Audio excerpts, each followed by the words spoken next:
in mental, physical, and spiritual health.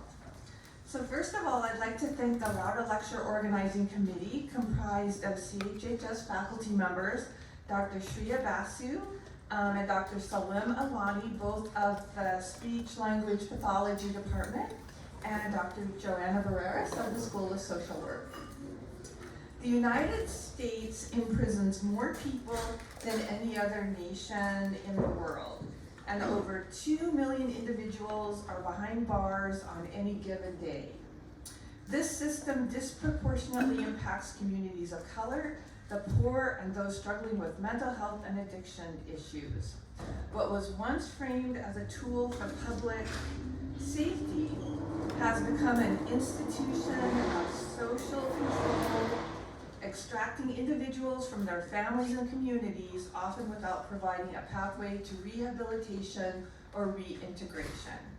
So we're honored to welcome Dr. Mimi Kim of the School of Social Work and Mr. Chris Johnson, whose work has illuminated both the failures of our current system and the possibilities for a more just future. Their insights will help us move beyond punishment as a default response and toward a framework that values rehabilitation and redemption. We thank all of you for being here, for engaging in this critical conversation, and for being part of the movement toward meaningful change. So I'd now like to introduce Dr. Shreya Basu of the Lauda Lecture Organizing Committee.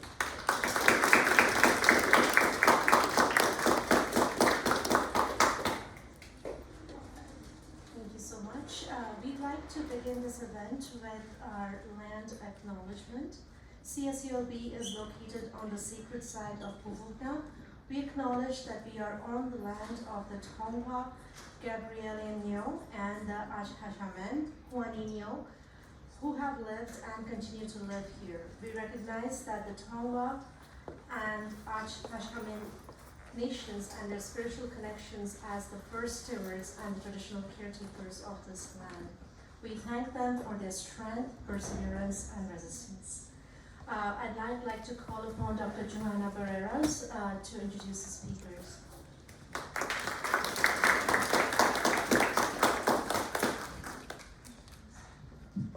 Hello everyone, good afternoon.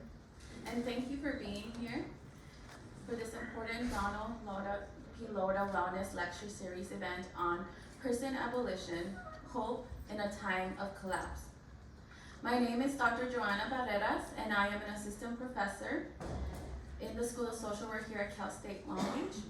And I am deeply honored to have the opportunity to introduce our distinguished speakers.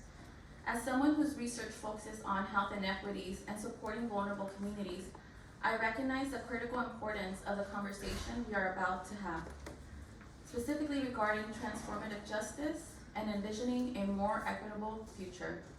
It is my distinct pleasure to introduce our first speaker for today's lecture as a colleague in the School of Social Work here with us. I have admired the impactful work of Dr. Mimi Kim. Dr. Kim is a Margarita Casey Freedom Scholar, a testament to her bold and innovative approach to social justice.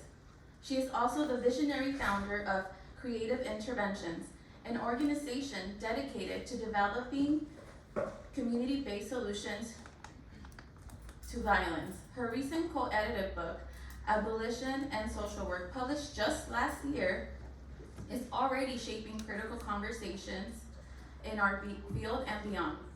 For over 2 decades, Dr. Kim has been a leading voice in building transformative justice, politics, and practice.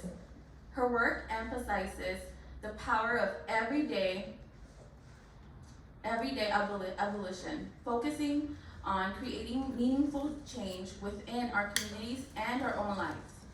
As an associate professor in our School of Social Work, she not only conducts groundbreaking research, but also inspires and mentors the next generation of social work practitioners and scholars. It is an honor to have her as a colleague and a leader in our field. Please join me in warmly welcoming Dr. Mimi Kim.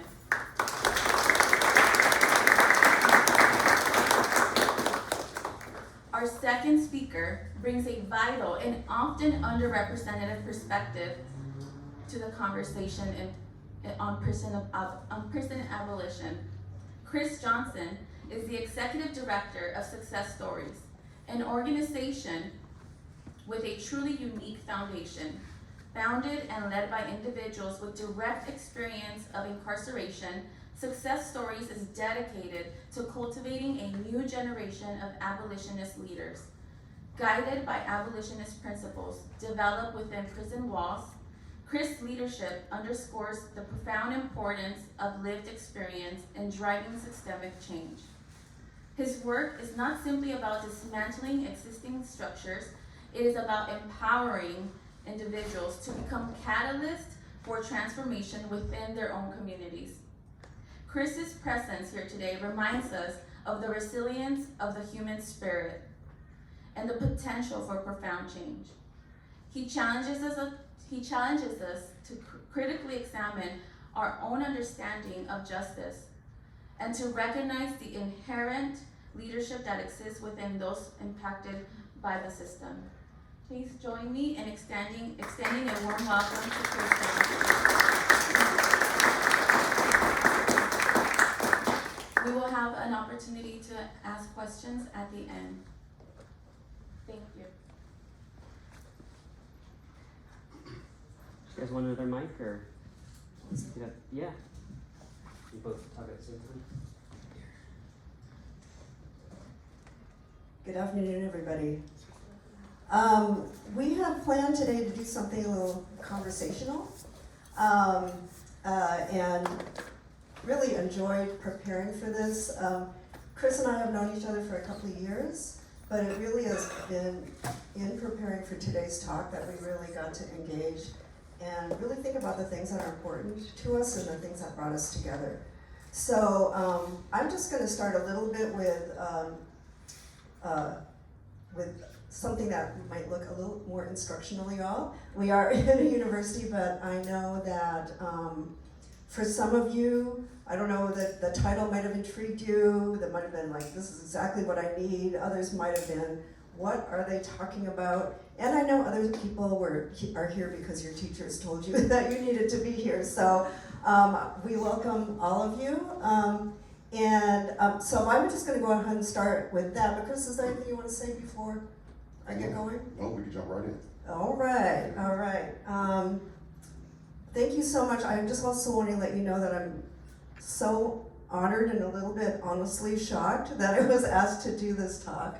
I do not take this lightly at all. And in fact, I don't know if I've been more nervous about a talk for quite a while. There's something about being in front of your own peers and your own community that's different, and that makes it even more important. So thank you for those of you who know me, and I did maybe a little bit begging, but who are here today. If you're from the School of Social Work, student, faculty, staff, please raise your hand. Alumni. Woo-hoo.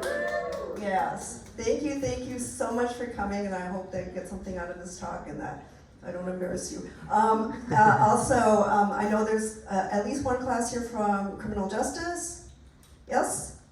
Woo! Well, that's a lot of people from criminal justice. Okay, I was thinking that this would be kind of up your alley, and I don't want to have missed other people that are here. I know we have people from the administration, thank you so much, and then other people from other schools. If you're from another school, CHHS or outside, raise your hand too. Great. Oh, this is one person, okay. All right, so thank you again for coming. I just wanted to start a little bit. I thought I was gonna be kind of having the visuals in front of me, and I think I might move this so I can. Because you are not gonna see slides like this as we continue, but I thought I would just start a little bit with some foundational information that might be useful for you. Might be things that you're already thinking about, but also to present a little bit of my own background and understanding. I just want to ask, how many people have heard of abolition? How many people are pretty familiar with abolition? Yeah, so a little bit fewer. And so some of this is going to be repeat. You might have your own definitions. We do not have like an abolition encyclopedia, and nor will we probably ever, because this is living language, right? This is language that relates to our lived experience, which is changing profoundly all the time and certainly is really changing these days. So I just want, maybe from my own perspective, I'm somebody who has come from many, many, many years of working in the feminist anti-violence movement, working against sexual violence and domestic violence. And I have come from a long tradition of a form of feminism that really increasingly tied itself to saying, part of our answer is to call the police. And it is something that over the years, when I first came into this work, I thought, that's not necessarily what my community is gonna do. But certainly if we call the police, we want them to respond well. I think over the years, I saw how this became a stronger and stronger core to a movement that is around liberation. It's about feminist liberation, and here we were relying more and more on calling, really, if you want to think about it, one of the most masculine, repressive parts of the state. And it just, somehow we didn't even really question it when we were doing the work. I think I worked in organizations that didn't necessarily gravitate towards that. That wasn't our first response. But we had created a kind of response to violence that said, don't do something with your family. You have to call a service and you have to call the police. That if you want safety, that is the safest way to do it. And in some ways, it taught us that our communities were the spaces and places that we couldn't trust. And certainly some of us can't. Some of us are from families and communities where we haven't found trust, where they have values and attitudes that did feed into, oh, she must have done something wrong. Oh, it wasn't that big of a deal. Oh, we have to care more about racism than we do about sexism. You know, some of these things probably sound familiar. And yet, I knew that in my own family or in my own community, the first people we turn to is our sister, our brother, our mom, our uncle, our aunt, the friend, the neighbor.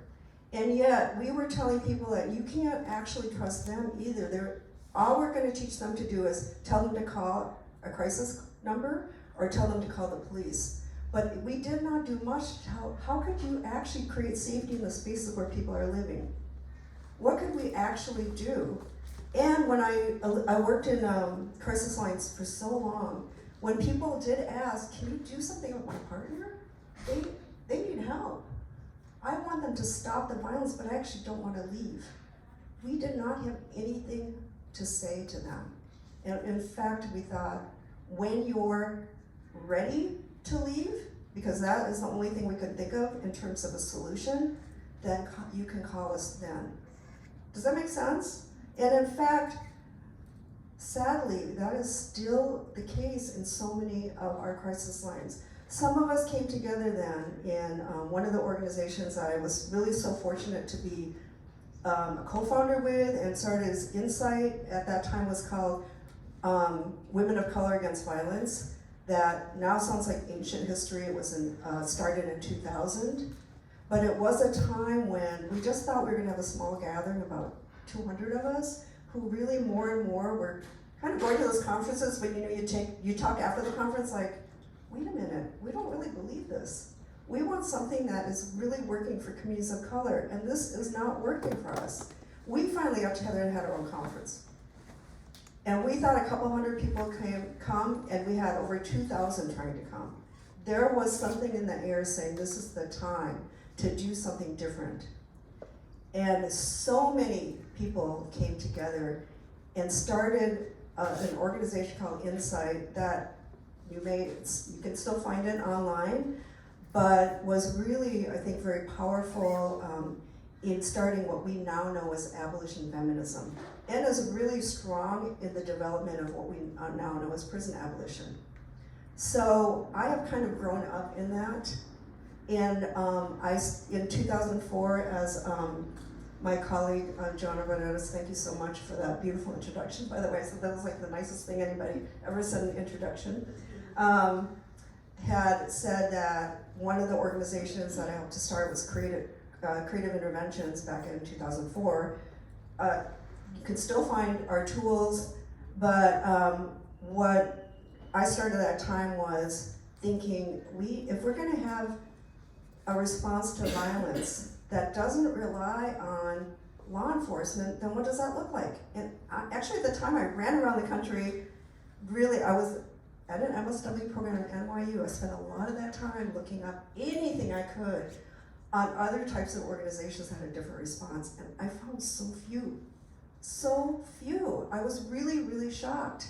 And when I left school, one of the things that I thought, I was really hoping somebody else would do it, honestly, but because I hadn't found that, I finally came to the realization that maybe I was gonna have to do something about it, that maybe I was gonna have to get together with people I knew who felt likewise. You probably understand this, Chris, in terms of your own beginnings. And I got together with a couple friends and thought, this is what I see as some of the fundamental values that we would have, how we would do things different than the shelter I had worked at for 10 years. And that became the start of Creative Interventions. A lot of what we started then was thinking about in the slide that I'm going to show next, hopefully. Matt Person, you also. Oh no, I went too fast. Too powerful for this PC. Okay, is what some of you may have heard of is transformative justice, sometimes called community accountability. And I want to rely on some of the wise words of one of my friends and colleagues and comrades, Mia Mingus, who put this in a blog post that I really urge you all to look at if you haven't already. It's called Leaving Evidence. There's just incredible gems in there. She is a disability justice advocate, activist, warrior, queer justice warrior. She's talking here about transformative justice as a political framework and approach for responding to violence, harm, and abuse. At its most basic, it seeks to respond to violence without creating more violence and or engaging in harm reduction to lessen the violence. Transformative justice responses and interventions do not rely on the state, that is, doesn't rely on police, prisons, the criminal legal system, ICE, foster care system. And I know for some of you may be thinking, but can you a little bit? So I understand that some of these ideas might be uncomfortable for people. I have had many, many years to understand how important this is. Transformative,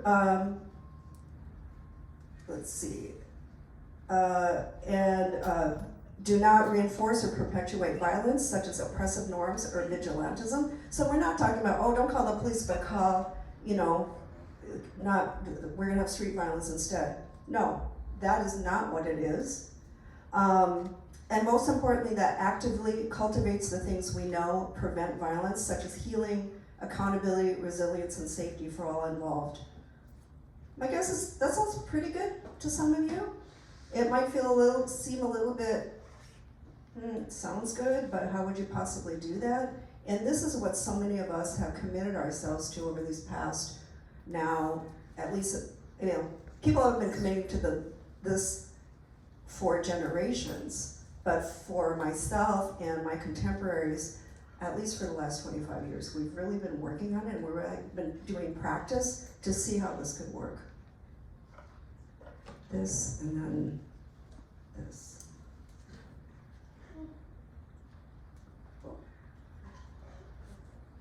Okay, wow. Okay, so what's prison abolition? Just very quickly, it's not just, hey, let's tear it all down and hope for the best. And this is a quote from Miriam Kava, who's really an important leader, again, somebody I've known for now, I think over 20 years. So we were doing this work back in the mid-2000s.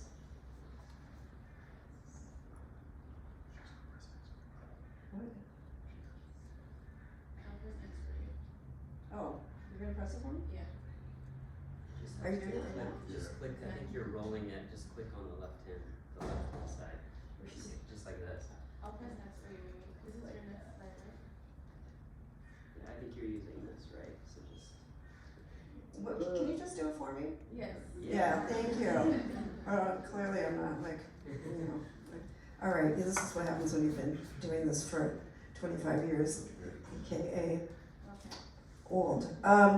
Prison abolition is a vision of a restructured society in a world where we have everything we need: food, shelter, education, health, art, beauty, clean water, and more things that are foundational to our personal and community safety. So this, again, might not be the idea people usually have about prison abolition. You're thinking, shut down jails and prisons, get rid of cops, but you're not thinking about the building side, and this is such a strong part of what abolition is how do we actually build the institutions of humanity in such a way that we prevent violence, or that we interrupt violence early, or that we interrupt violence with care and concern, as opposed to relying on prisons and punishment only.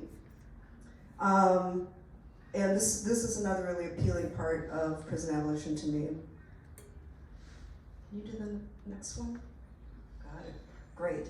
And I think more recently, I think many people have heard of mutual aid as also being part of abolition. And it's certainly something, when I think about a lot of our transformative justice experiments, and we can talk about that more in the Q&A, we think of these really as being happening in very, very grassroots spaces. They haven't been happening. In fact, Creative Interventions was a 501c3, but that was a little bit unusual that we even got that formal.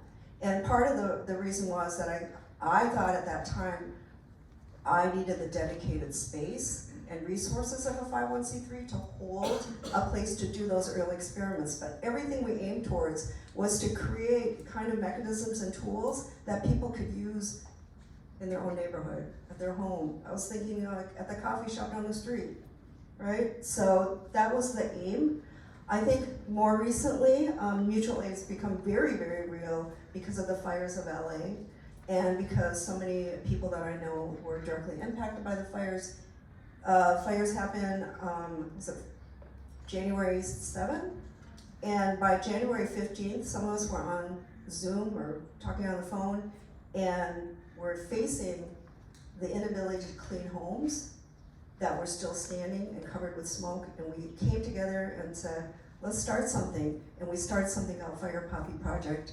And a week and a half after that, we were doing a training for 130 renters in Pasadena, Altadena area. We did a training for day laborers a couple weeks after that. And now we have a project called Campaign Operation Buddy Suits, which is the hazmat suits. So that's an example of mutual aid that I've been involved in, and I said, oh, I understand. Now I really see what mutual aid is and what it can do. So I just wanted to share that. I think I've maybe one more slide. Oh, this is mutual aid. I got two more. And I just take this from the words of Dean Spade, who wrote a really nice little orange book on mutual aid and does a lot of different webinars that you can easily get on YouTube. But it works to meet survival needs and build a shared understanding of why people do not have what they need. They mobilize people, expand solidarity, and build movements, and they're participatory, solving problems through collective action, rather than waiting for somebody else to save us. So that's pretty much what we were doing with Fire Poppy Project. And I just want to end with this. This is like my more nerd scholar side. This is coming from an article that I had published a couple years ago. And I was really thinking about some of the work that I and some other people have done around transformative justice that's really been in a certain kind of abolitionist politic, even when we didn't call it abolition.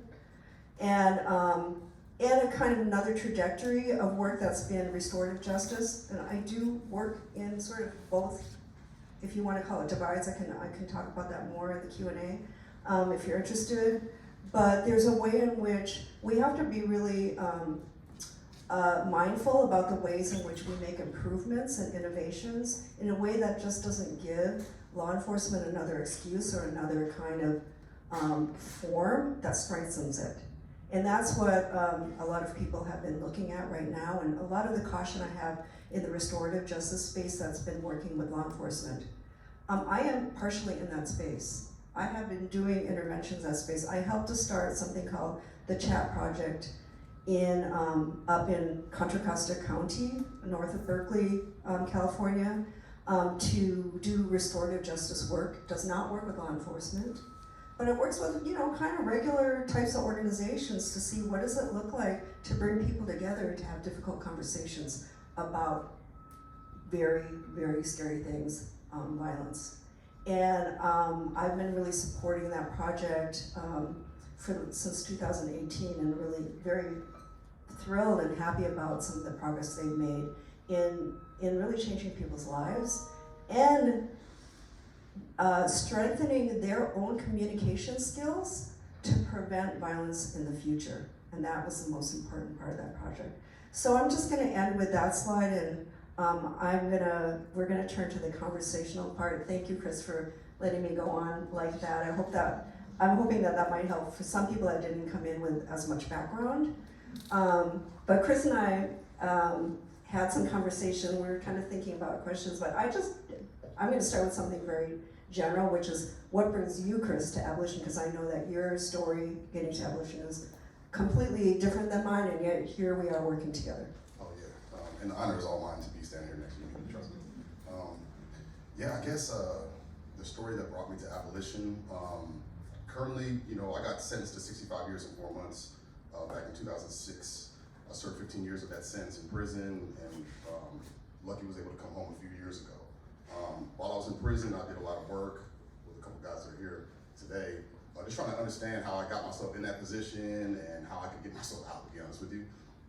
While we were like searching, you know, and learning, we created groups, we helped other people, you know, find that level of insight to understand how they were in it.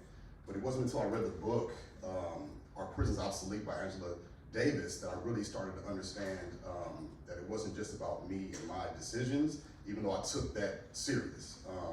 There was an influence there. There was an invitation to buy into ideas. That book helped me analyze and see the purpose of institutions, roads, banks, whatever the case may be. Particularly in this book, it was the prison system. And its intent and its purpose was to create safety. Looking at it through that lens, I was able to like really question and think about whether or not it was successful at that. And behind that, also like what actually leads to safety, right? So in analyzing it that way and looking at the institution itself and seeing whether or not it was good at producing safety, I started to look at other things that also produce safety. And really actually do a lot more of the prevention of crime than we give credit to, where shows like Law and Order and things in the media make it seem like our safety is in police and bullets and prisons, but really our safety is in, you know, is in outreach, connectivity, taking care of each other, empathy. You know, these are really powerful forces. And I have the lived experience and credibility to say this. You know what I'm saying? I've committed harm. Like, let's keep it 100. I also have done some significant, deep transformation. I know the impact of the system. I was in the belly of it. I was thrown away for the rest of my life. The only reason I'm here is because of some significant transformation that was demonstrated in prison. I felt it. I feel the pain of transformation, of realizing the way that you see the world when it shifts. You can't believe the things you did in the past, why you did them even made sense. But because of that, I know that a conversation in a car could prevent violence. I know that a phone call, a hug actually could prevent violence. I know that extending yourself and welcoming somebody or saying, hey, can prevent violence. It does every single day, and a lot of times nobody gets really a lot of credit for it. You know, I know that my mom and my grandmother, they wore the reentry system for me and coming home from prison, and they prevented extreme depression and loneliness, which ultimately prevents more recidivism and prevents, you know, a lot of harm and violence. So abolition opened the door to thinking imaginatively about, okay, if I don't take this system for granted but take safety seriously, how can I invest in the things that actually create safety and prevent harm? And that's a whole different conversation. It feels, it's brand new. There's a lot of pressure there. The organization I work with some gentlemen, we have some significant conversations about the root to these things, to harm. And it is nerve-wracking to try to pioneer. And I've been doing this for a few years, y'all. Like, to see how much work has been going on in this particular area, how much depth of insight and investigation, and for me to, like, for it to be condensed into a book that I read in a cell, you know, I was kind of ashamed of having not recognized and known the value of that, you know, and so, but that's why I came to Abolition. Yeah.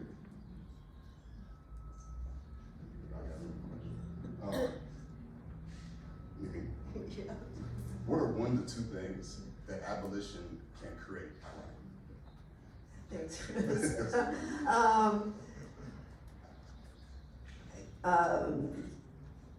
Yes, Chris was one of these outcome questions. I'm like, wow, that's a lot of pressure. But also thought about it a little bit in terms of all this work that, seriously, some of us did a certain kind of work, but you did work. The reason I think that we have everyday abolition here is these are the little things we do every day. It's like the phone calls. It's like taking the time to step out and see how somebody's doing. And I know that in coming up, like really having the good fortune to be with an amazing group of people, I mean, there's work that maybe I'm known for, but this has been a very, very collective experience. And I think coming up with a new framework that really pushed us to think about, you know, I had many years when I was a trainer and when I actually believed in working in sexual assault and domestic violence, not that everybody was disposable, but a certain way, like we had a whole way of thinking. If you're in prison, it's your fault you're in prison. Your accountability is serving time. And even if some of us kind of questioned that, it was really driven in. And that to think, along with that was to think that people who cause harm in that way are never gonna change. That really is an underlying belief. And that if you believe in change, and if you actually try to work with somebody on change, you're gonna be disappointed. You're gonna maybe be colluding with violence, you're gonna be excusing it. Now in doing this kind of transformative justice work, as long as I have, it's true that that can happen. I'm not gonna say that can't happen. Some people, it's real hard to change. Change is hard. But to only have that vision of locking somebody up or escape as your end point, you know, our mission statements all say, the mission is to end violence. But that idea of ending violence was so immediate, like we're gonna just make people safe immediately. That means you have to get them away and you have to put somebody away. And so I think to push ourselves to think, what would it take for me to shift my own sense of humanity and look at somebody who's caused harm as somebody that might be in my family, right? Might even be me sometimes. Might be somebody who could change, and then thinking, what are the conditions that would make that change happen? What are the things that could have happened early on that could have stopped this? And why don't we, and it's not just the handshake and the hug, although those are the important things, but what if we had more parks? What if we had schools that cared? What if we had institutions that had a different orientation towards human beings? I know that, you know, a lot of our reforms, we've tried to create those in certain places and spaces. I know we try to do that here at the university. I know a lot of that's crumbling right now, as we all know. But I think that's so important to push us to even think that somebody we hate, like if we're thinking, well, they should be locked up but not this person, that's actually contributing to the problem. So that is such a challenge to really take that as not only a political value, but a really deep human value. And it challenges me all the time to think, wait, oh, my knee-jerk response to that, okay, it's understandable, and yet, what is it that we're trying to build? So I think just one of the outcomes I do think is this political framework. You know, you just saw a couple of slides, but there's books, and there's your own thinking about what it means, and your own conversations with your own people. That's gonna be the most important thing. And then some of us have built little tools, so I think that one of the things that you know, and I actually, okay, right now, but I said, this thing is so heavy that I was like, I'm gonna injure myself bringing it here, but I did bring it. I made myself bring it. And this is a toolkit that after Creative Interventions was going for a while, we didn't have any toolkit, no template, nothing when we started. A lot of us had a lot of experience working with violence and personal experience as people impacted by violence. But after doing this for several years, we were like, okay, what did we learn? I was thinking it was gonna be flashcards, but it ended up being this 600-page toolkit. But I wanna say that, you know, we just distributed it hoping like, hey, take this. Yeah, you steal it if you want, you know, use it, great, credit us. If you don't, you can say it's your own work. That is not the point. The point is to share the knowledge. And I just wanna say, somebody I know who works in New York said, oh my gosh, I just met Mike Milton. Did you get to know Mike Milton in New York? Okay, I introduced you. Yeah, from St. Louis. So, because he's running around with the toolkit in his suitcase, carries it everywhere. I ended up saying, I gotta talk to Mike Milton, who is also a formerly incarcerated person who started this incredible project in St. Louis, and is just the most loving person. So I did want to talk to him because this toolkit has been saving lives in St. Louis. And so just like, feel very happy that we pursued. That was not easy to produce. It was a lot of work, it was a lot of collective effort, and graphic arts and everything. It's available for free in a PDF, but one of my friends said, I printed the PDF and I had to pay $85 for it, so we finally did talk to AK Press, who printed it as way cheaper than $85 now, and you can get it in a book form. But I'm just saying, I think some of the outcomes now, we have so many things, these great, mostly free materials that are available, books and manuals and zines and webinars and all kinds of things that can really support people to think about how am I gonna do this with my friends, my family, my community.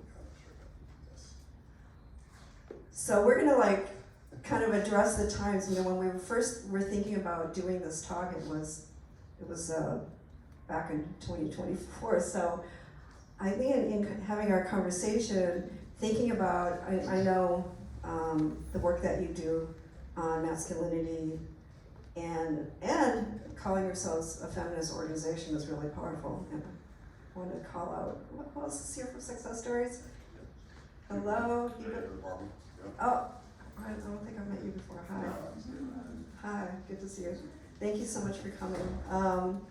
So that at this moment, you know, we're seeing a mega movement and an embrace of masculinity that was pretty frightening. But you know, you were talking about that and had some understanding of sort of the dynamic behind that. So I wonder if you could share that.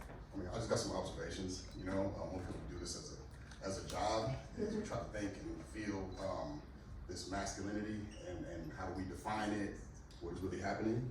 Can you all hear me? Yeah. Okay, cool. So, I mean, in watching and observing and having conversations, like in a nutshell, I'm speaking general terms, like what I've noticed and what I've seen is like some typical like psychological behavior, a defensiveness to an expectation or shifting in what it means to be masculine or a man in society, and that shift feeling like it's coming from without, so it's creating like a little bit of a defensiveness is what I've seen. There's been a big feminist movement that's been happening over decades, and it's been instituted and formed by women and femmes, defining what it means to be a woman, defining what power means for women from within. And then the expectation, I know a lot of men felt like, well, there's a new, I didn't want to change masculinity, but now I have to, and there's people that are not masculine are telling me what it's supposed to be, and sometimes it creates a defensiveness and a recrimination about like, well, is there a toxic femininity? And this is what I've been seeing. In that conversation, there's like been like a little bit of a low road to try to gain a little bit of power back, like I said, through the recrimination. That's not like really useful. In our conversations with men, like we point usually to the parts of masculinity that are like harmful, but we don't provide like a content or a definition of what healthy masculinity is. But like I said, these are just my observations, and what my hypothesis is, and what I'm trying to reach for is based on some of these observations as well. Like beauty and strength are some pretty powerful forces in humanity. They really, really are. And as far as strength is concerned, and those that identify as masculine trying to buy in or get access to strength, it shows up in vicious ways, and it could show up in some pretty virtuous ways. And what I've seen is an old definition of masculinity, which is pretty much the threat of destruction or dominance. I have to dominate something, I have to be able to threaten to destroy something, I have the ability to destroy something, and there's where my power is at. You even see it in the life of our superheroes and things like that, like Superman. You never seen Superman fly around and build a bunch of homes for people. Like, you never seen that. You never seen him fly, clean out all the oceans. It's always laser beams and like destruction, because it's hard to imagine what a creative power is. And so in these conversations that I have with men typically now, I'm trying to welcome us into what a creative power would be, a demonstration of strength that actually builds around us and creates more health and all these other things. And to get over the idea and through empathy to understand that it's not about, it could be about, but it's not useful to recriminate or focus on, people telling you how to be a man. There's an invitation to really define it every single day. That was the freedom that I had.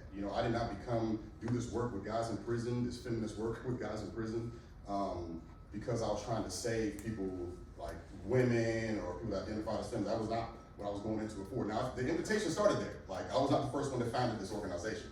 I thought that's what I was there to do. Like, let's hear some ideas about, men are causing all this harm, 90% of murders and all this like that is for men, blah, blah, blah, blah. So how can we save women? But through reading bell hooks and things like that, like the Read Real Cool, I realized like, oh, wait, hold on. This is actually saving me from myself. This is not working out for me. These ideas and this small box of what it means to be a man is actually creating a lot of destruction in my life, and it doesn't really feel good. I've destroyed things and I've created things, and creating things feels good. It's more challenging, it's more rewarding, and so those are some of the conversations that I've been having. But I do understand, I do understand and empathize with some of the pushback. I just think that it's not really all the way. Our safety is not in going back to old definitions of what it means to be a man. There's much to be learned in the insights of people that have been analyzing masculinity from without. There's hella juice and wisdom in that. In prison, because we gave bell hooks a shot, we gave other literature a shot, we were able to leverage insights that like lead to a lot of our freedom, and more than just us being outside of prison, but us being outside of our mind, us being outside the cycle of trying to prove that we're men all the time, or being threatened by somebody being able to take our masculinity, which ain't really realistic. And so, me and my buddies, we define what's most important to us, and we try to become people that could actually lead to the health and the honoring of those things. So, I hope that. No, thank you so much. I know you were describing in our conversation something about the stages of grief, which that might be something you talk about a lot. I don't know, but it was new to me in terms of and the application. Yeah. Anybody know the stages of grief? Like just basic 5 stages of grief, y'all know that? So, I've seen it in my ego, right? Because I went through all those stages when I got arrested. Because I was a righteous person. Like, I didn't do anything wrong. The system that you don't understand, it took me a while. So I went through denial, I went through all the bargaining, I went through the depression, made my way slowly to acceptance. And I just seen that lens tends to help me understand, reactions and shifts in our social, societal norms or whatever, our social bendings and changes. And so I looked at that too with some of the movement that's happening now. Different ideas and different people I know that are buying into this, like, let's get our power back. Let's be men again. And I saw that as like, okay, I wonder if we're in that stage of like anger. We went through a little bit of denial. We went through some bargaining. Okay, y'all get some rights. We'll be cool. We'll be nice guys, or whatever the case may be. And then it felt like, okay, it's doing too much. I don't feel secure in being able to pursue, the things I need. I don't know how to play the man no more because it's getting so nebulous. Like, how can I feel secure in being a man? And now, like, that bargaining has turned into, it feels like some anger. I'm hoping that we do get to the point of acceptance I'm worried what depression might look like if we do get to that phase. But that's just, once again, these are my theories.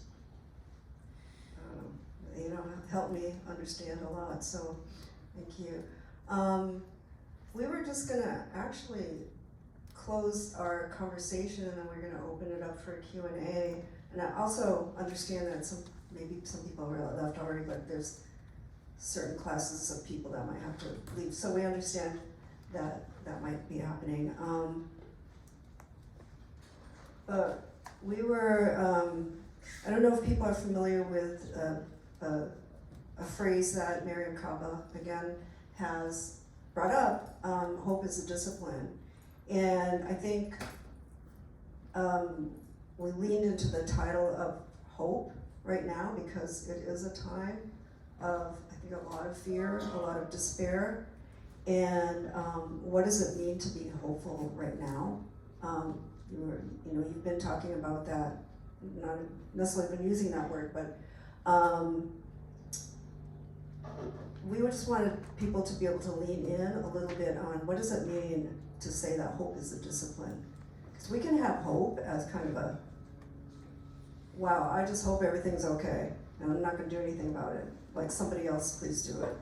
I think hope as a discipline conjures a lot of different things. And for me, hope as a discipline also means it does require, I don't know, maybe work is not the right, I'm saying work because I like work, you all. But maybe the word isn't work. I'm just gonna use that word right now to say that we have to be actively involved in engaging and changing conditions to move towards what we think is hopeful. And to just kind of, I mean, not to say we can't just take a rest and be like, I can't, I know many of us are taking time off of social media and we just have to go, we need to be in nature, we need to do all those things. So not to say we shouldn't take rest, but that this is also a collective thing that we have to do together in order to make hope come alive and to have hope grounded in actually changing conditions. There's nothing else much we can do right now, I think, except to take our families, our friends, our classrooms, this university campus, whatever community you have outside, and try to move into your values. And understand if you don't know what your values are, and some of this work with transformative justice too is calling on me to really name those things. And sometimes in English they don't sound, like maybe you have to conjure up different language, images to really get at what you're trying to say a value is or a situation. But I think that hope is a discipline, calls upon me to understand that as much as I just wish, how many people now are saying, like, can the aliens come and save us? I was like, I thought we were scared of them. But, and I'm talking about the Martian ones, but that this is, it's our work and it's our love work to do with each other. So, and I feel like I have been in that work with many of people that I'm fortunate to be in community with at the School of Social Work. And with you at Success Stories. So that's what I wanted to say right now. But Chris, what does hope as a discipline mean to you? We talked about this recently, and I had to dig up what that meant. So for me, it always started micro, and then I'll try to project it to the macro. But I got sentenced. I'm sitting in prison. I'm 25. I spent 3 years in the LA County jail fighting my case, and I thought, beyond hope I was gonna find a way out or whatever. I'm sitting there, I'm like, okay, the next 65 years of my life is gonna look like this and feel like this. And that did not create any type of happiness in me whatsoever. I was like, if every day is gonna be like this, I don't want it. I do not want to turn into more of a monster. I do not want to find a way to survive and thrive in here. This is not it. It's not the direction I'm trying to go. I was reading a book called Monte Cristo, The Count of Monte Cristo. I don't know if anybody read that book. Oh, okay. Well, I'm relating to this dude, except, mind you, in this out of self-righteousness, I did not get to responsibility or accountability yet. So I still felt like a victim. I'm in this system, how could they give me all this time? I don't deserve all this time. So I'm relating to the main character in here, and he gets arrested and he finds a mentor while he's inside his dark days. And the mentor pretty much gives him some wisdom and says, like, wait and hope. You do not know the future, wait and hope. The rest of the book ensues after that. And all kinds of adventures happen, and at the end of that 1,200 pages, he says, like, all life's wisdom was summed up for him in that phrase, wait and hope. And, like, for me, it was, like, super critical. I'm talking, like, it's, when I say, like a logical suicidal ideation. It wasn't like I'm about to do something to myself physically, but it was like I was trying to kill my spirit inside of me so I just would cease to exist on my own. And I was putting a lot of energy into that. I had no idea I'd be here. You know what I'm saying? 15 years, I came home 3.5 years ago. You know, I'm leading 2 dope organizations. I'm doing some crazy work. I can't wait to go to the judge and say, like, look, the deceived unit had no idea what this could do inside society, right? But had I not waited and hoped, you know, it had been over with. And so when I think about what does it mean, the discipline of hope is not, like, for me, like an active thing to be doing. It's a thing to not be doing. The hope that was in me that wanted to go home, that believed that somehow, some way I would go home, I tried to snuff that out. And I was wrestling with it, and it would not die. And I spent a lot of energy wrestling with that, trying to kill it, thinking that it would be better for me to snuff it out. And I realized had I just let that thing burn, I'd have been straight. Because something inside me knew that there was a different future. So I had to be humble to the fact that I do not know what tomorrow will bring. None of us do. And waiting and hoping doesn't mean like sitting and not doing nothing. Like, Lord knows we didn't sit around and not do nothing. I try to write bills, I'm writing senators, I'm trying to do the most.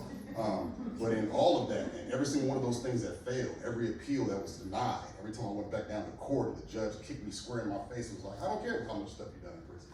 You're gonna die in prison. Every time I got on the phone with my mom, like, we would just pour into that fire. And now I feel completely justified in it. And it's a human thing that we have, that is a gift in us, and every single human being to have that illogical hope to wait and see what could happen tomorrow. And so to me, the discipline of hope is not trying to put your hands around it and snuff it out. That's the discipline for me. That's a great way to end. Thank you so much, Chris. Thank you. I think we're opening up to questions, and I'm not quite sure how this is gonna be facilitated, but. Yeah. I've got a mic too. I've got a mic, so if you guys wanna. Oh, yeah. just use it. Oh, sorry.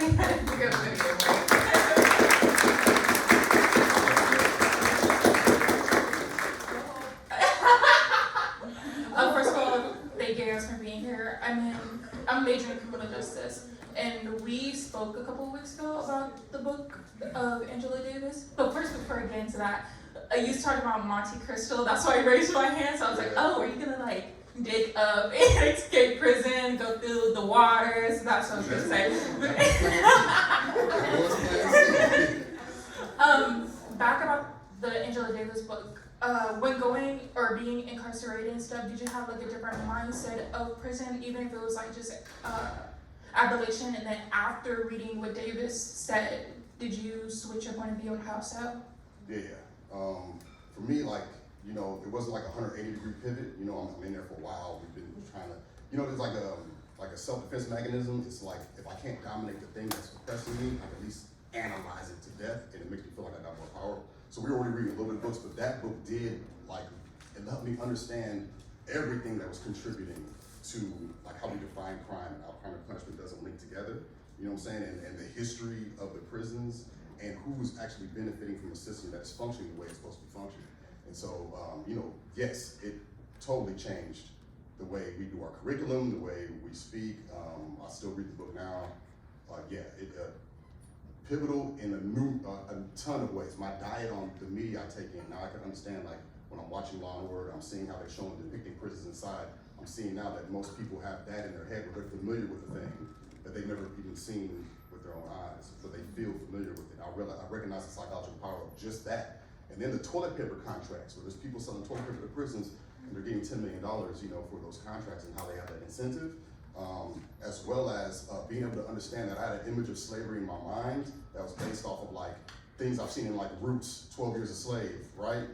I knew Jim Crow. Yeah, these are images that were put in my mind through books. I couldn't fathom what slavery can evolve into until I realized when I saw the economics of what she pointed to in her book, and realizing that you could just sit there and generate money just by being locked somewhere and consuming, and calling your family and helping them, telling them to come drive and consume. You stimulate a thing and everybody's feeding off of your body in another way. And so, yeah, hell yeah, Angela Davis, that's, she's the truth for that. She really is, yeah. Okay, thank you guys. Hello, my name is Abraham, criminal justice major as well. I just want to say thank you guys for coming. To have someone like you with the experience of the insight of being in the system kind of brings a good wealth of knowledge to what the next generation is going up against, and like how can we face it, how do we find a solution to these issues. I just wanted to ask, the 15 years that you've been there in the system, like what are some changes that you've seen, positive, negative, or just neutral? Just being there, you know, I don't know if you've been transferred or just stayed in one cell, or like just a little bit more insight on that. Yeah, no, I definitely transferred. I worked my way up from like maximum security level 4 down to 3, 2, 1, general population, and then I also was 3 years not found guilty, innocent fighting my crime, right, in LA County Jail, which is like Victoria. So for me, like insight into what has changed over that. Mind you, I was there in 2006, so Lee Baca getting convicted and what was happening in LA County Jail, there were no cameras in there. Very, very impressive, that's changed. As far as like transformation and like abolitionist principles, a lot of, one, they closed the shooters, hunger strikes, that created change. The way people are learning inside and creating their own solutions. I work for an organization right now that was created by actually this man and a couple other people, that we were able to take outside of prison and turn it to like a nonprofit. And so the way people are thinking inside before, when I first came in, it was like if you had life, it was life, you're done. The governor's not gonna let you out, there's nothing you could do. The best, just get comfortable here. And a lot of violence ensued because of that way of looking at things. Whereas when they shifted some of the laws and the governor started opening the door a little bit, people actually started to see that it's possible for them to come home. That changed how we engage with our time. And so education shot up, book writing, book reading shot up, and then people actually trying to identify the root causes of how they got into prison, turned into programs that were created like grassroots stuff. So I think people feel a lot more ownership inside. This ain't everywhere. Like there's, inside of prison is a universe. So there's intellectuals, there's people that are shifting, but the transformative culture seems to be taking root to where there is a little bit of space for people to actually go deep into what accountability is. I know that our organization works in 10 prisons, and where we're at, we're spreading that seed, but it seems to be like knowledge is increasing about what the prison is, how it functions. That tends to be like the biggest increase, access to programs and things like that. Oh, thank you.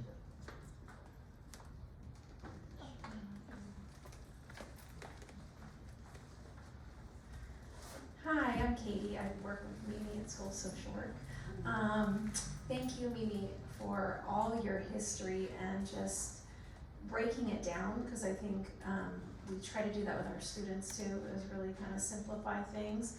And then the magnitude of the impact that you have is just amazing. So thank you, Dr. Kim, for that. I have a quick question about success stories, because you've spoken a little bit about it, but you said you were involved in 2 programs. So can you kind of highlight some of the work that you're doing in the community? Yeah. So Success Stories is a program that was founded, I always say it's like founded by us, for us. It was a group of men. It was actually founded by 3 men inside of prison. They were reading, spending their time reading and things like that. They made an objective to identify what would success be for them, like to really define what success would be. And when they were really honest with themselves, they laid it out on paper, and they saw that it was attainable. And they're like, well, why don't we have this? Mind you, these guys were 22 at the time, both of them, 22, 23. They're like, this is attainable, why don't we have this? So there must be something that was either an obstacle or what was it that we wanted that we're not aware of. And reading the book Bell Hooks, We Real Cool, they were like they became aware, cognizant of there was something they wanted more than that definition of success, and it was to prove their masculinity through mainly 3 avenues: become dominant or violent, have access or pursue wealth, you know, the dogged pursuit of wealth, like just obtain money by any means necessary, and then objectify women in all of that comes with that. And so that was like the culture that was pretty much saying, you're not a man if you're not good at one of these things. And that became more important than what they listed as success. And our group, they created a curriculum off of that insight to walk people through identifying what is most important to them, and then let's list all the obstacles that keep us from getting there, the main obstacle being our ideas of masculinity. That group blew up. CNN did a documentary on it. I became a facilitator in it, got to the executive body, and we just have been changing it and tweaking it, finding that those, helping people step into accountability with those baby steps and analyze the forces that they buy into has been like a liberatory type of thing. And so that's what Success Stories program does. I founded another organization called Sharp Circle, which is it's an innovative mentorship program, which leverages some of the people I know that are formerly incarcerated. Not all formerly incarcerated people are the same. It's not a monolith. When you're in there, if you're a white person going through prison, it's different than if you're black, it's different than if you're Latino, it's just a different experience. If you're GP, if you're a special needs yard, or whatever the case may be, it's just different. I know that there are people that have had significant high-level transformation, and they are uniquely able to reach individuals that are on the way to committing harm, to leverage their insights to help. And so I created a mentorship to house that and leverage our insights and partnerships with, right now we have a few programs with 18 to 24-year-olds where we leverage that and walk them into success and give them support and you know, basically act as a buffer between them and the whole entire justice system so they don't self-sabotage and things like that, you know? So that's what the org do. Thank you. Hello, my name is Shar. I'm part of the social work program as well. But you kind of did touch upon it when you were talking about your perspective of bell hooks, because I was more curious on how you kind of overcame that like masculinity and patriarchy type of social norm that was put upon you guys, and how your process was reading a woman's perspective on what man is and what you guys can benefit from, especially from a writer like bell hooks. Yeah, shout out to bell hooks. These questions. And overcoming is a strong word. You know, we wrestle with it every day, but at least we know what it is. We know what its influence is, and we have a network of guys that have also, you know, read these books, and so we try to hold ourselves accountable and don't allow us to like tuck back into that. But like overcoming is difficult. I got 30 plus years of like getting a straight up PhD in all forms of toxic masculinity, and so, but like I said, like the baby steps are so critical. You know, none of us in our organization are like what I don't know what mainstream media might envision as a feminist. We got a bunch of people tatted up, you know what I'm saying? Like, this is how we rock. But us being aware of it and reminding each other what's more important than proving that you're a man, you know, tends to produce a lot of good things. And so, yeah, we didn't look at it as more the overcoming, that's like the end game, you know? We look more of it as just being fully accountable and showing and demonstrating your courage and bravado towards integrity and being real with yourself rather than wearing a mask and acting like things don't affect you or whatever the case may be, like embracing your full spectrum of masculinity. Having somebody that has a lot of street credibility give you permission to do that tends to be revolutionary. Hi, my name is Jessica Volk, and I work in the School of Social Work as well. Thank you guys both for this amazing talk. I also want to thank you for bringing together criminal justice and social work together in one space. I've never been in a space where we have our social work students and criminal justice students together, and I think we need to make that happen more. I would love to see our conversations that we could have. But it also reminds me of my home because my husband is a judge and I'm a social worker, so our conversations get interesting. And so what I was sitting here thinking is like, you know, my husband he's been a judge 3 years now. He went to, they really call it judge school. When he became a judge, he would have known. So he goes off to Sacramento for 2 weeks and does judge school. I don't know what all that involves, but I do know they have nonprofits come, they have some different speakers come, and I wonder If this was a group of judges and you were speaking to judges, these individuals who have a lot of power and control to make a difference systematically, what would you say to them? I would tell them, and they know this, that our system is based off a bunch of don't do's and you'll be a good citizen. Don't do this, don't do that, you'll be right. What people really tend to need is what abolition provides, is like a pro-social to do this. The opportunity cost, you can't be doing something and not doing, can't be doing something and doing harm at the same time. So I would speak to that like that legal system is so focused on what you violated that it has to, at bare minimum, partner or encourage organizations that provide support into what to do. I would tell them that, and this might just be my personal subjective bias, the judge, I know that they wearing the black and all that, they take it very, very seriously, and that it's about not being too empathetic. Seeing empathy as the wrong thing, like using cold, hard penal code. Did you violate it? Is there evidence to prove this? And then we get this conclusion, and that becomes a fairness. That becomes the blind balancing of justice, impartial judge, and that's just not realistic. To understand, it should be very difficult to throw people away.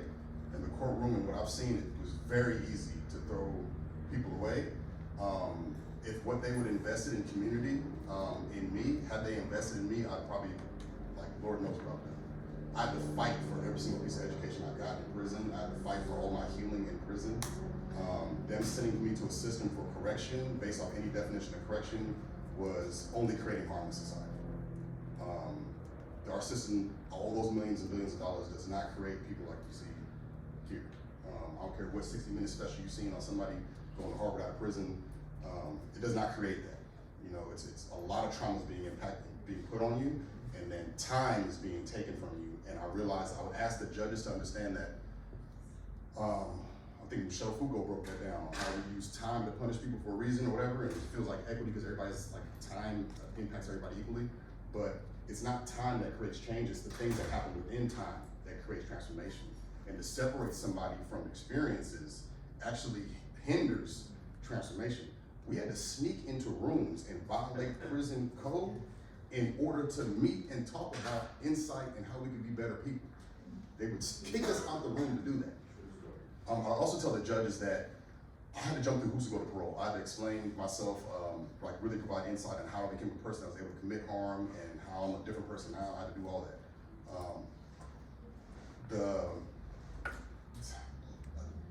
I don't want to. I feel like your husband would probably be like, "Dude, you don't understand a lot of this. Like, shut up," But I would just, we don't know what we're throwing away, and we could do better. I know judges know how they sentence people, and I know that my sentence was drastically different than other people that had the same crime.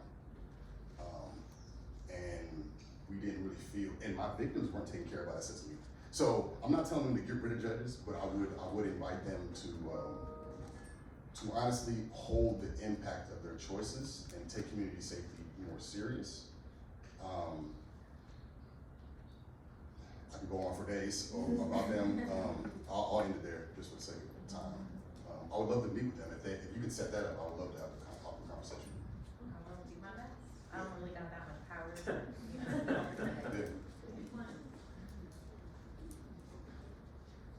Oh, okay. Hi, thank you for coming. I couldn't see the people back there, so I figured I'd stand up so you guys could see me asking the question. I'm Tiffany. I'm not social work, I'm not criminal justice. I just live in the community. But my mom is a alumni of the school, so we're here in the community. So, my question is, thank you for both for coming, but my question is, well, my statement first is, if you hadn't been on this journey, as difficult as it is, you wouldn't be able to be here talking about this transformative work, right? So, both of you being here and then all of us being here is what creates the community, and the community is what creates the change, so thank you for that. As you go further in your journey, what do you think 5 years from now, what would you like that to look like? What is the impact that you would like to make so that these kinds of conversations can continue to happen and the impactful work can continue to be done so that people don't have to go through the experience that you went through in order for us to not continue to have the prison systems be a system of business, be a system of revenue. What do you want to do, and what can we collectively all do to help be transformative in that space so that we don't have prison systems? I mean, you have your journey, but our journey's not gonna be like yours. So what can we do to help make that change and be impactful? Gotcha. That's a big old question. I always start with little things because they're big. Okay. You know, Scott Peck, Bell Hooks, gave us that definition that we use in our curriculum about what love is. And that's the only definition I have. And he said that the definition of love is to extend oneself, to extend yourself for the development, for the growth and spiritual development of another person. And he defines spirit as like not religious, but spirit as being like the invisible qualities of a person. So love is like to extend yourself for somebody else's development. I know it sounds cliche, but when you analyze love, it's like more love, there's just more. In our program, we really go into like, because we focus on men, really. Just because most of the harm that happens is happening through the hands of men, however they're influenced, it happens, through men, really. And so, understanding those definitions, expectations that we put on people, when we're in the car, extending ourselves for love, giving them acceptance, letting them know that they are enough, believing in them, encouraging their effort. Like, I know it sounds like that is everything. It is everything. If my father would have extended himself, if my mom knew what that definition of love meant, my mom spent so much time trying to create physical security from food, shelter, all these things. But I really needed help on how to think about myself and the world around me, and not just to fit in.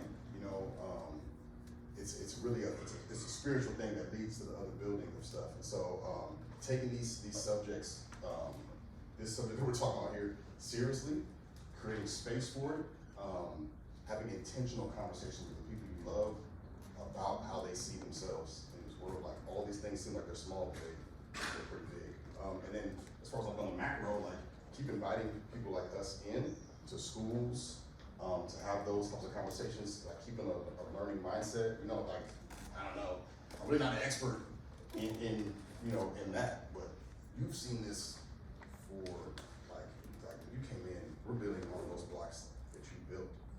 So what are the bright spots? And I would ask, like, at all the work that you've been doing, I know you've been experimenting and doing like a lot of R&D.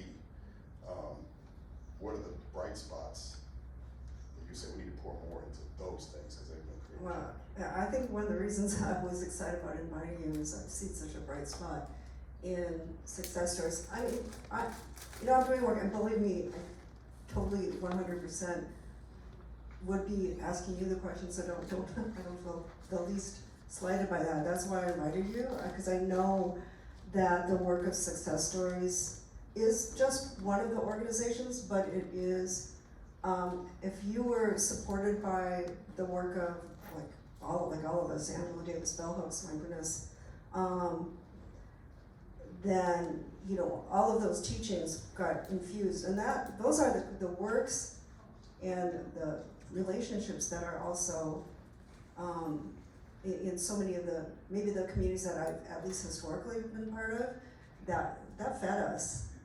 And that got us excited about, people are doing, I know so many people are doing work with incarcerated survivors, for example.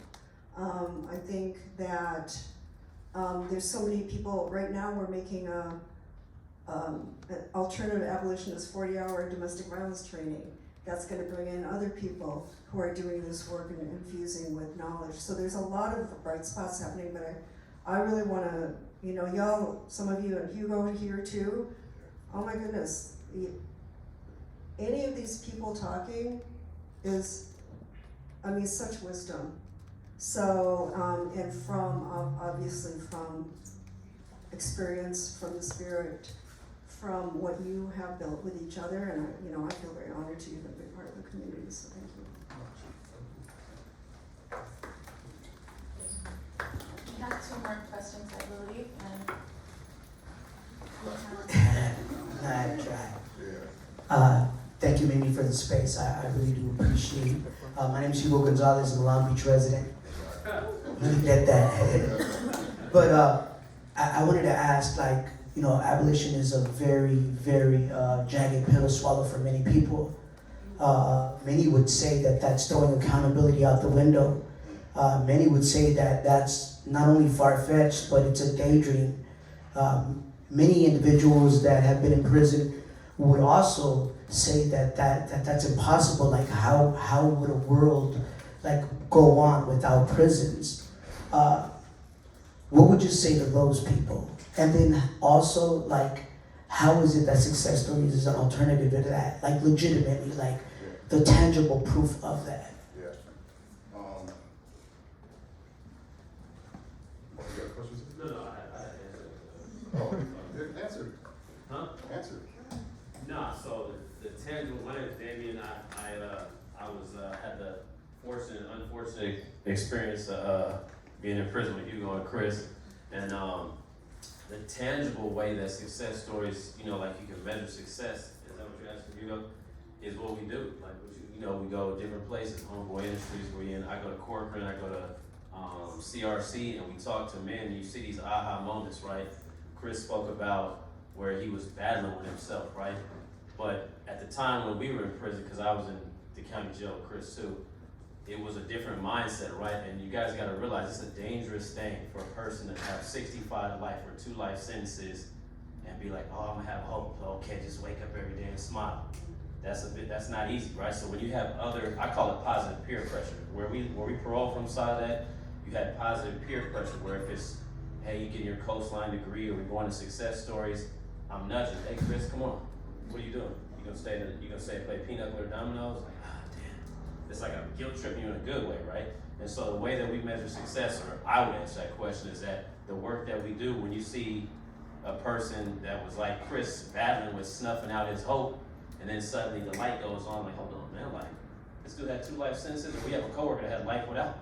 28 years, had life without. He's out here riding around in a new car, got a house, living his life. If you were to ask him 5 years ago, would that be a real thing? Who knows what the answer would be? So for me, the tangible measure of success and what we do is the people coming out and saying, oh man, you don't remember me, Hugo? You came to Centinela in 2020, and man, I was, you know, tucking knives, but now I go to group. And so that one person can tell all his little homies from his neighborhood, or he can tell his family, or tell the community like she has. Like, man, I used to be with all the stuff. I used to have a pistol in my pocket. I used to have a knife in prison, all that stuff. And now I'm out here, you know, speaking in front of people at Long Beach State. So that's the tangible measure of success. Yeah, no problem.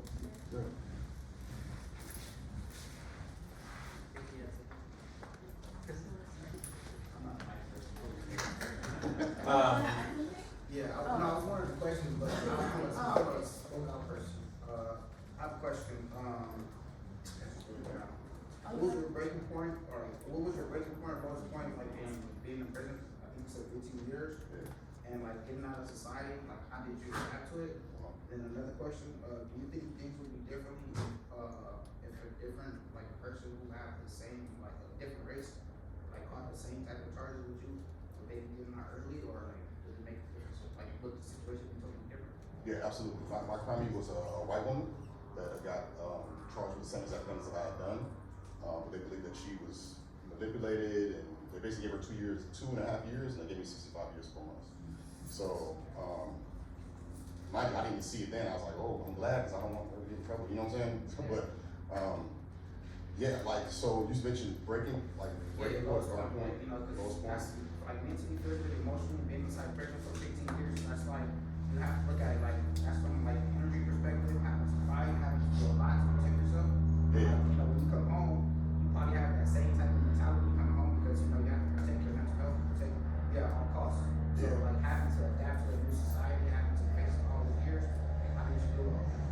be honest with you, man, like, Russ can speak to it, like, it's easier to commit, it's easier, like, you're going against the grain, even in your coping mechanisms, like, to survive, it's a lot of energy.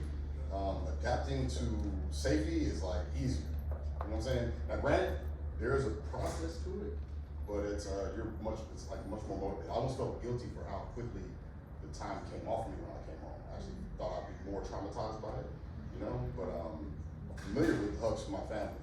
I try to tell myself I didn't need them, you know? So those things are like, you want the water when you've been into this for a while, you know? And it's not to say everybody has different experiences. Yes, if you're white in prison, you're having a different experience, period. You know, it just is what it is. If you're black in prison, you're having a different experience. Depending on what city you're from, you're having a different experience. We just use that term formerly incarcerated out here so people can understand and identify it. But if I meet somebody that's formerly incarcerated, I'm like, where'd you do time at? What yard? Who was there? You know what I'm saying? It's that type of stuff. What years? You know what I'm saying? It'll let me know what your situation was like. You know, not everybody's doing riots every day. It's not like what you see on the movies. You know what I'm saying? There is violence, the threat of violence. Violence is accepted, but people are trying to find. Mind you, our baseline is safety. The baseline is safety. The baseline is equality. We have to create inequality. We have to create access to safety. It has to be provoked. You know what I'm saying? When the needs aren't met. But our baseline, when we're feeling okay, you don't want to hurt nobody. If I slid over $1 billion to you right now, like somebody can smack you in your face, you're gonna be like, I'm not tripping. I'm okay. You see what I'm saying?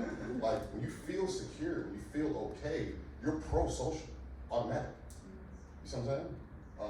But the story that's told is not that. The story is told we have to protect ourselves from each other.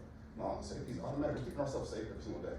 So yeah, if you're different race, it'll be difficult. Darkest point for me in prison, I told you, like, it was when I got to Salinas Valley State Prison and we were on lockdown and it was just dark and cold and like, I was just projecting. I was early 20s, I was just projecting forever. And I'm looking around the day room and I'm seeing myself, a dude that looks similar to me, 40 years ahead, walking around. And I'm like, I don't want that. And it can't happen because he's right here, it's real. You know, so raging against the logical visions I was having in my future in my head was very, very hard. Very, very hard. Coming home, like I said, I had a lot of support in different ways. It didn't protect me from loneliness. It didn't protect me from having to grieve lost time. You cannot get that back. I thought I was on pause for those 15 years. I was not. You know, I did not know how to come home and be the age that I was. Those things were hard, you know. But it bounced out, and I had people that I know that were constantly either relating to that or encouraging me to just keep going, you know. But freedom has been a blast for me, to be honest with you. Thank you very much. Hi, I just wanted Hey, to. Dr. Morgan. Thank you both for coming here and talking today. I'm Skylar Morgan, a professor in the Department of Criminal Justice. I had a question about this idea of creating safety as kind of the opposite of harm or violence. And it's one thing to know that violence occurs, but what I'm most interested in is our society's obsession with violence through things like true crime podcasts, TV shows, right? Or when mass violence occurs, right? That's when news is, or violence in the news is kind of most consumed. And so thinking about abolition is one of the things that we should be trying to do is challenging our culture's obsession with violence as well. I'm just kind of interested in the role of our society's obsession with consuming violence as well, like violent video games even, and how that plays into kind of the future of abolition. I think you're gonna have a deeper answer than me, but because it's not that funny, but a lot of people I know who do this work still, they love their violent TV shows, they love their violent movies, so there is something that I think psychologically we are all grappling with, but definitely, because I have seen that enough in so many people that I know, and myself as well. Stylized versus, something that's real, whatever. People have, again, I know you have an answer that's gonna be different, but I do think that in terms of thinking about the build of transformation, a lot of us are doing really slow, sometimes very boring work. Really you know, building curriculum, talking to people, coming up with tools, working with people in a situation of violence. It's a lot of different conversations and kind of strategies around who do we bring together? How do we have that conversation? How do we open this up and create kind of a container of safety enough that people can say horrible things about what they think about the other people, but move towards a transformation of, okay, I was able to say that, I'm not gonna act on it necessarily, but now, I mean, I've seen that happen, and it is, I mean, I think it's interesting work, but it's slow. And we have to be able to do that work, we have to be able to do in-person work, which is really hard in a not in-person time, especially past COVID. I don't know how y'all feel, but there is something about just having this like time together to see gestures, to touch somebody, to really hold that people are working through really difficult things. Whether you're on the side of feeling like you're the victim, survivor, the person who caused harm, and those things are always shifting. But I would say that is a lot of it. I know beyond that, I do a lot of work around harm. I think beyond that, it's like how we're gonna build schools, how we're gonna actually build things. Like looking at something like Altadena all burned down, how are you gonna rebuild communities so that people have self-determination? So I think that we have to look at this kind of work in so many places. We need a whole set of skills that people need to bring to light, and sometimes we're not asked to bring those skills, or we think it's one thing or not another. It's not just like the books. It's so much of it is just human relationship and wisdom that you learn from your experiences, and the willingness to challenge each other when you're like, wait, I don't quite see it that way. So that's my response. You know, I do not have like, I've read a couple articles of why people, you know, feel to it, but like I said, you know, strength comes like that's on that spectrum. You know, just like fast food. Like sometimes I just want something now, and that limbic system is real. That primal brain, you know, that lizard brain is like real. And so I think there's something in it to where, you know, people might like watch movies or watch true crime, but they'll never hurt nobody in their real life. And I think that speaks to like how our brain is functioned. There's something that's relatable, but you know, like, and I know that's not, I'm speaking generally, you know, but that's what I want to explore now. Now you like bringing that up. I'm trying to think like what happens inside of me when I'm doing it, and I know I shortcuts to feeling like power. You know, like in this game, I'm able to like let it all the way out without any shame or repercussions, and you know, it feels like that. But I think that some people that play video games, if they were seeing it in real life, it'd be drastically different, because if you're in a violent situation in real life, it's not guaranteed. Like your self-preservation is like on the line. It creates a different response. Yeah. Than seeing a video game and start over. So I don't know. That's good. I don't know what that says about us, but we always have the choice to become more vicious or more virtuous in every single moment, and we're just trying to balance the scales towards more virtuous in spite of our vicious moments, right? Can I comment on that too?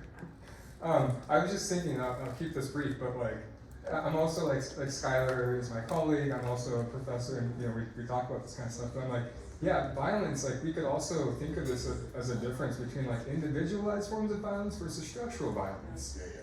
Not to say that, you know, quote unquote street violence or whatever is okay, but there's such a, I don't know, there's a difference in the way that the state monopolizes, institutionalizes violence. Like we could say mass incarceration, prisons, that is a form of, you know, structural violence that has decimated generations and generations of people.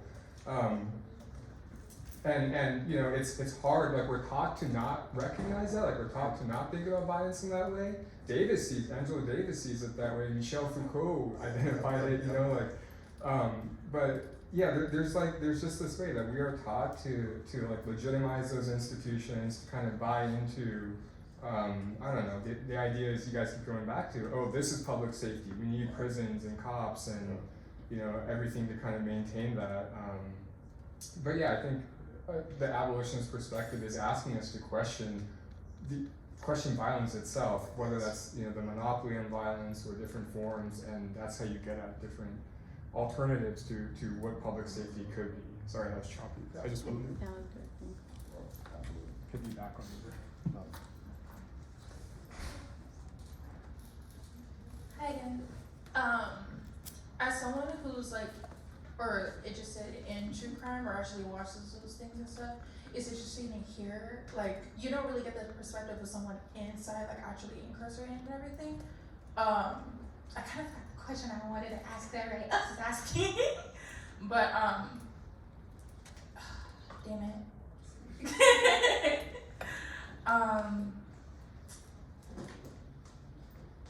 I'll just get to my second question. Do you guys need an intern by chance? Because I really would like it. I have an internship class coming up soon, so we'll start with that.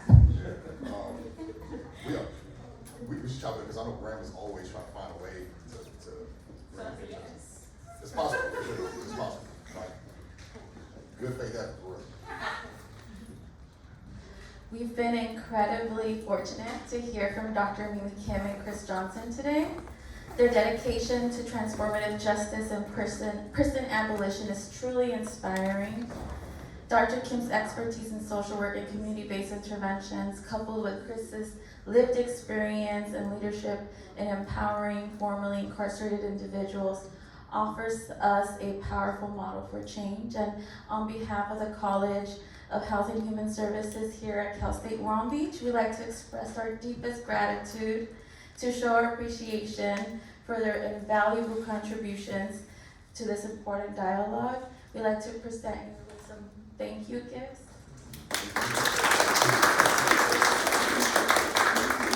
A small token of our esteemed gratitude. And let's continue to support their work and the organizations they represent as we strive to create a more equitable and compassionate society. Again, thank you